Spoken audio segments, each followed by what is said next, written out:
What are you doing? What are you doing? The destruction of a historic building with the status of a cultural heritage site has sparked mass protests in the Ussurisk district. With the start of the infill development program, the Ussurisk administration decided that this residential building from the early Soviet era, which had adorned the city's central street for more than half a century, was no longer of cultural value. And now, instead of tourists, the rare old walls are being clawed at by the huge bucket of an excavator. What is this, anyway? What are you doing?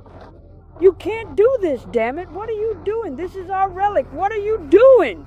Local residents, outraged by the barbaric treatment of historical architecture, formed a living barrier to defend the main landmark of the Ussurisk district.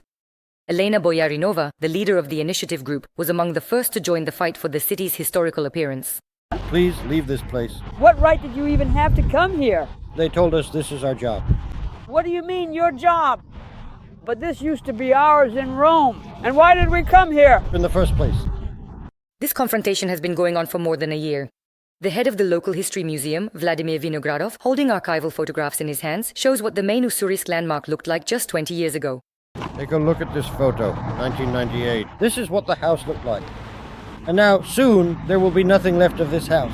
During this time, this cultural heritage site has been deliberately set on fire several times and repeatedly targeted by certain so-called well-wishers to devalue it, its historical appearance, and only thanks to the assistance of the chairman of the executive committee, Vitaly Nalivkin, thanks to publicity at the federal level, it was possible to defend this cultural heritage site, much to the delight of local enthusiasts of social architecture.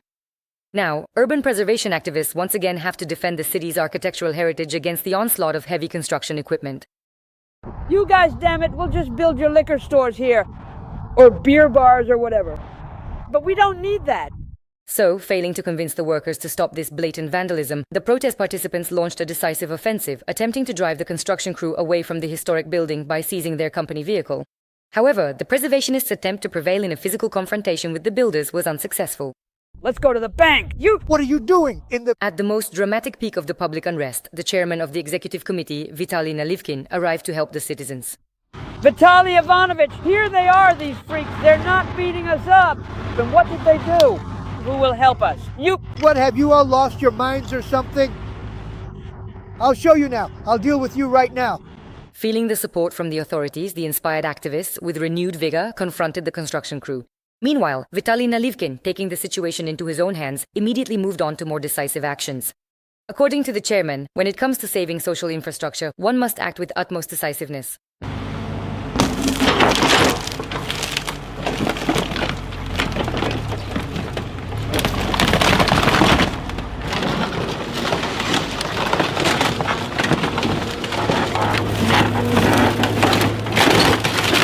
After convincing the construction crew to stop demolishing the historic building, Vitaly Nalivkin saw the happy faces of his fellow citizens, who, in a burst of joy, began to thank the chairman for saving the valuable architectural monument. After calming the city preservationists, Vitaly Nalivkin assured everyone that this historic site would soon once again delight the eyes of Ussurisk residents, since its restoration would be supported by the company Aviasales, which also helps people buy cheap airline tickets. After the successful conclusion of the protest, the chairman immediately ordered the restoration work to begin. These works will be carried out under his careful supervision, with the participation of the very same builders who had previously intended to raze this cultural heritage site to the ground. I am the administration for you, and God forbid you start breaking or doing anything without my knowledge, without my signature. I am the only boss here, and only I decide what gets demolished and what gets built. I hope you heard that. Having resolved yet another pressing issue, Vitaly Nalivkin also added that he will always stand guard over the preservation of monuments and architecture, and will not allow anyone to destroy the historical appearance of the city for the sake of someone's commercial interests.